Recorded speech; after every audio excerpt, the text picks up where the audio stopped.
একদমই অন্যরকম chicken recipe নিয়ে তোমাদের কাছে চলে এসেছি। কড়াইয়ের মধ্যে তেল ছাড়াই আমি রান্নাটা করব। তো তার জন্য দেখো চিকেনটা ভালো করে ধুয়ে নিয়ে দিয়ে দিয়েছি গোলমরিচ গুঁড়ো, হলুদ গুঁড়ো, লঙ্কা গুঁড়ো, নুন, টক দই আর আদা রসুন লঙ্কা আর পেঁয়াজের পেস্ট, আর দিয়েছি ছোটো চামচের হাফ চামচ কাঁচা সর্ষের তেল, আর দিয়ে দিচ্ছি চন্দ্রমুখী আলু। এগুলো সব কিছু একসাথে মাখিয়ে নিয়ে আধ ঘন্টা আমি ম্যারিনেট করে ঢেকে রেখে দেব।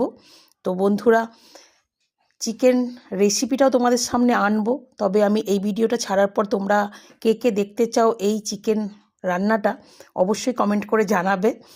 আর যদি দেখি কমেন্ট না এসেছে তাহলে চিকেন রেসিপিটা আমি নর্মালভাবেই করব, কোনো ভিডিও করব না। তবে এই রান্নাটা দারুণ হতে চলেছে, যেমনি কালার হবে সুন্দর, তেমন আলুগুলো যখন রান্নাটা হবে আলুগুলোও হবে মনে হবে ভেজেছি ছাকা তেলে, চিকেনগুলোও মনে হবে আমি ভেজে তবেই আমি রান্না করেছি। তবে টাটা বাই বাই বন্ধুরা।